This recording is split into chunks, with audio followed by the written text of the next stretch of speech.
अस्सलाम वालेकुम नाज़रीन, मैं हूं खान सैफ अली लखनवी और आज हम जिस मौजू पर बात करने जा रहे हैं वो बहुत अहम मौजू है और उसको कहते हैं तकलीद।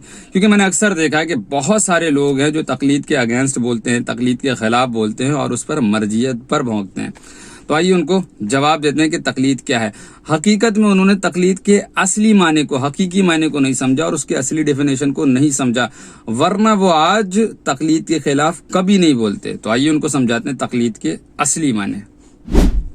नाजरीन, अगर उनको तकलीद के असली माने, हकीकी माने और असली डिफिनेशन पहले ही बता दिया गया होता तो वो आज दुनिया में इस कदर रुस्वा नहीं हो रहे होते। तो आइए उनको बताते हैं तकलीद के असली माने। दरअसल बात यह है कि तकलीद के अगेंस्ट बोलने वालों को यह लगता है कि तकलीद सिर्फ एक आलिम की पैरवी करना और उसके बताए हुए रास्ते पर अमल करने को कहते हैं। दरअसल ऐसा हरगिज भी नहीं है, बल्कि तकलीद हर उस अमल को कहते हैं जो आपको आपके इस्लाम से जोड़े, जो आपको आपके रब से जोड़े, जो आपको आपके रसूल से जोड़े, जो आपको आपके अहले बैत अलैहिमुस्सलाम से जोड़े और जो आपको कुरान से जोड़े।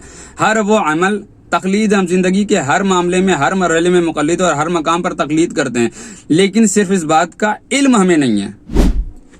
नाजरीन, जैसा कि आप जानते हैं उसूल दीन और फुरूए दीन ये हमें बचपने से पढ़ाया गया और ये बताया गया है कि उसूल दीन जो अल्लाह के बनाए हुए उसूल है उसमें हम कोई भी तब्दीली, कोई भी चेंजेस नहीं कर सकते। हाँ, फुरूए दीन में गुंजाइश है, जैसे कि वो चीजें जो आइमा मासूमीन अलैहिमुस्सलाम के दौर में नहीं थी और आपके दौर में मौजूद हैं, बाइक, कार, सेल फोन्स वगैरह, तो इनकी शरह के मुतालिक आप आलिम से डिस्कस कर सकते हैं क्योंकि ये चीजें उस दौर में मौजूद नहीं थी।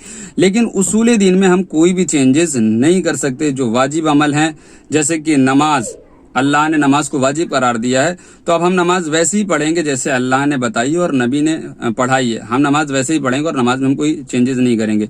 इसी तरीके से अल्लाह ने जान को बचाना भी वाजिब करार दिया और कहा कि जान को बचाना वाजिब है। तो अब हम जान को बचाने के लिए कोई कोताही नहीं करेंगे, हर उस अमल को करेंगे जो हमारी जान को बचाए, क्योंकि जान को बचाना इस्लाम में वाजिब है। मिसाल के तौर पर आपने एक घर बनवाने का सोचा और इंजीनियर से मशवरा लिया, भले ही वो इंजीनियर मुसलमान ना हो, गैर मुस्लिम हो, लेकिन अब जो उसका बताया हुआ मशवरा है वो आपके लिए तकलीद के मानिंद है। आपको उस पर हर हालत में अमल करना पड़ेगा। क्यों? क्योंकि वो अपने एक्सपीरियंस के बेस पर जो आपको मशवरा दे रहा है वो मशवरा आपके घर को मजबूत बनाता है और एक मजबूत घर जान को बचाता है और इस्लाम में जान का बचाना वाजिब है। अब मैं तकलीद के अगेंस्ट बोलने वाले को क्या ही समझाऊं, बस मैं इनसे इतना कह सकता हूं कि सपोज दैट कि तुम एक हॉस्पिटल के बेड पर आखिरी सांसें गिन रहे हो और तुम्हें एक डॉक्टर की जरूरत है और तुम ये देखो कि एक हिंदू डॉक्टर तुम्हारी मदद करने के लिए आए, तो तुम तो जैसे मर्जियत का इनकार कर देते हो कि हम इनको क्यों माने, तो तुम तो डॉक्टर का भी इनकार कर दोगे, हम इसकी क्यों माने, क्योंकि ये तो मुसलमान नहीं है, ये तो गैर मुस्लिम है, हम इसकी बात नहीं मानेंगे। लेकिन इस्लाम कहता है ना कि उस वक्त तुमने उसका मजहब, उसका मसलक नहीं देखना और उसकी बातों पर अमल करना है, क्योंकि वो एक एक्सपीरियंस डॉक्टर है। वो अपने एक्सपीरियंस के तहत जो तुम्हें मशवरा दे रहा है ना, वो तुम्हारी जान को बचाएगा और जान का बचाना इस्लाम में वाजिब है।